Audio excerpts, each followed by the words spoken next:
দর্শক, আজকে সকালবেলায় উঠেই মনটা খারাপ হয়ে গেল। প্রথমেই যে খবরটা সবার শীর্ষে সেটি হচ্ছে সুনামগঞ্জে অগ্নিকাণ্ডে একই পরিবারের ৬ জনের করুণ মৃত্যু। একেবারে পুড়ে ছাই হয়ে গেছে। এবং সবচেয়ে বড় কথা হলো, আমি অনেকগুলো পত্রিকা ঘাঁটলাম, আগুনের কারণ কি কেউ বলতে পারছে না।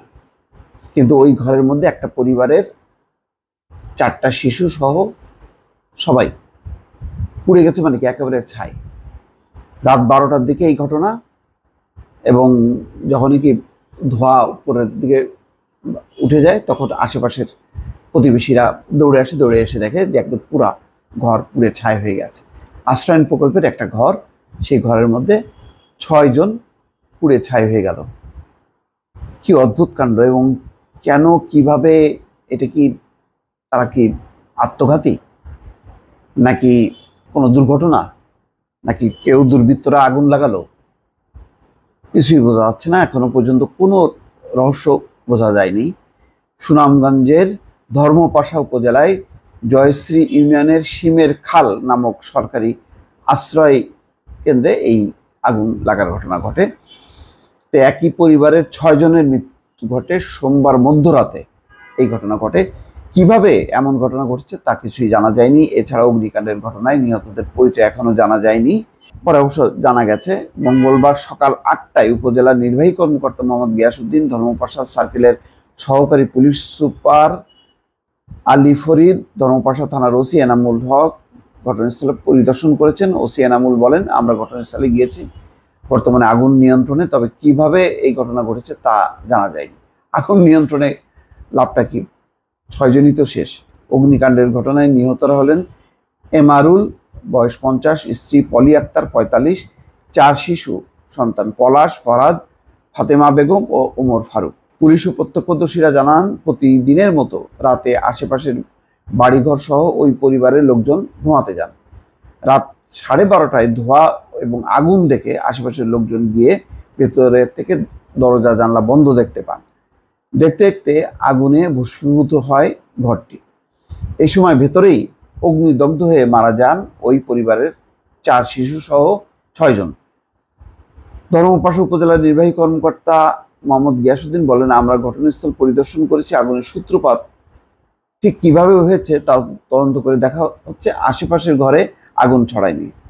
আবার অদ্ভুত ব্যাপার যে মানে আশ্রয়ণ প্রকল্প সারি সারি ঘর থাকে, একটা একটা করে ঘর।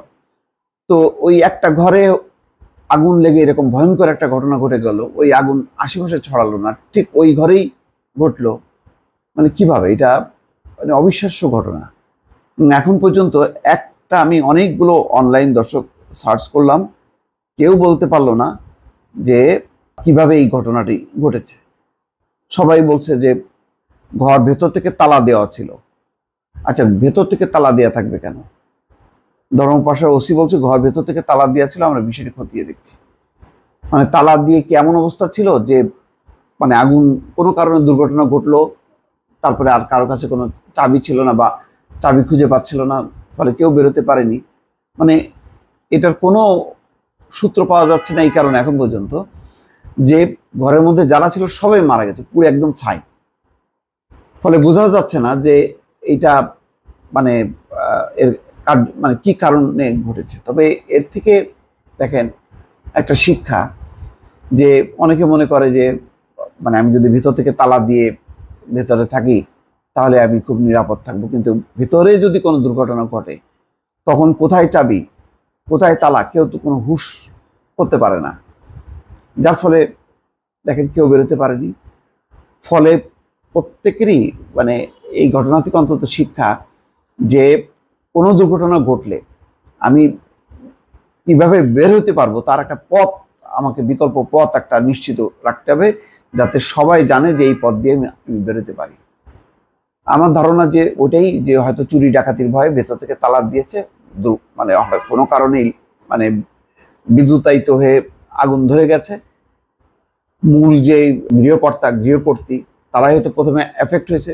পরে কোথায় মানে চাবি, সেই চাবি হয়তো তারা খুঁজে পায়নি, ফলে তালাও খুলতে পারেনি, কেউ বেরো হইতে পারেনি। খুবই মানে দুঃখজনক ঘটনা নিঃসন্দেহে। ভালো থাকবেন।